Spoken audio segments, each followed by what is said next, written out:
ఈ ఉగాది ఎప్పటి నుంచి జరుపుకుంటున్నాం, ఎంత సమయం దీనికి ఉంది అనే దాన్ని మనం ఇప్పుడు తెలుసుకోబోతున్నాం. ఉగా అంటే నక్షత్ర గమనం, దీనికి ఆరంభమే ఉగాది అని అర్థం.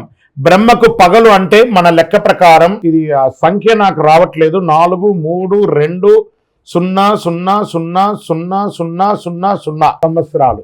ఇన్ని సంవత్సరాలు, ఇన్ని వేసుకుంటే లెక్కేసుకుంటే ఇన్ని సంవత్సరాలు. రాత్రి కూడా అంతే అనమాట.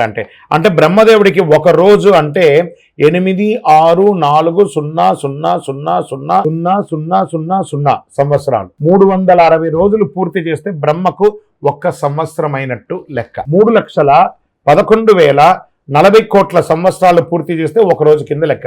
ఇప్పుడు నేను చెప్పిన లెక్కలో ఇది వస్తుంది.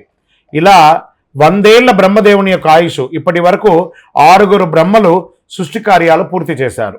ప్రస్తుతం 7వ బ్రహ్మ ద్వితీయ పరార్థంలో ఉన్నాడంటే ప్రస్తుతం ఆయన వయస్సు 51 సంవత్సరాలు. అంటే ఇంకా చూసుకోండి ఎన్ని లక్షల సంవత్సరాల మనకు జీవితం ఈ యొక్క కలియుగం ఉందో చూసుకోండి. ఇప్పుడు మనం వైవస్వత మన్వంతరం కలియుగంలో ఉన్నాం. మహావిష్ణువు మత్స్యావతారంలో సోమకాసుర రాక్షసుని సంబంధించిన వేదాలను అప్పగించినటువంటి సంవత్సరంగా చెప్పొచ్చు. శ్రీరాముడు విక్రమాదిత్య శాలివాహనుడు పట్టాభిషేకమైనటువంటి రోజు కూడా ఇదే అని చెప్పొచ్చు. వరాహమిహిరుడు పంచాంగాన్ని జాతికి అంకితం చేసిన ఉగాది రోజే అని కూడా చెప్పొచ్చు. తెలుగు సంవత్సరాల్లో మొత్తం 60, వాటిలో ఈ సంవత్సరం విశ్వావసునామ సంవత్సరం 39వ సంవత్సరం. అంతేకాదు ఉగాది నాటికి చెట్లు ఆకులు రాలి కొత్తగా చిగురుస్తాయని కూడా చెప్పుకున్నాం. ఈ సమయంలో ప్రకృతి ఎంతో ఆనందంగా ఉంటుంది. ఒక సంప్రదాయం, తెలుగు సంప్రదాయంలోనే కాకుండా మరాఠీలు గుడి పావడా అని చేస్తారు, మలయాళీలు విషు అని చెప్తారు, తమిళలో వర్షపరుపు అంటారు, సిక్కులు వైశాఖి అంటారు, బెంగాలీ పాయల్ బైసాక్ అనే పేరుతో ఉగాది జరుపుకోవడం.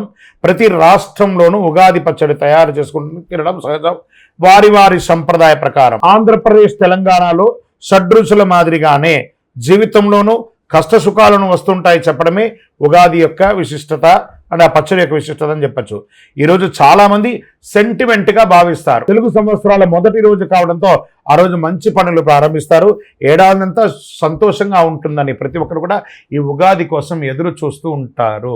వారి వారి ఇళ్లలో వివాహ, ఉపనయన, గృహప్రవేశ, సంతానం, ఇన్ని రకాలైనటువంటి శుభ కార్యక్రమాలన్నీ చేయడానికి భూమి కొనడం, భూమి విక్రయించడం, రిజిస్ట్రేషన్ చేసుకోవడం, ఇవన్నీ కూడా ఈ ఉగాది నుంచి, ఇక్కడి నుంచి నవరాత్రులు ఉన్నాయి చూసారా, ఆ రాముని యొక్క కళ్యాణం అయిన తర్వాత అందరి ఇళ్లలో కళ్యాణం జరగాలని ప్రతి ఒక్కరు ముహూర్తాలు పెట్టుకోవడానికి ప్రారంభం అవుతారు. విజయోస్తు.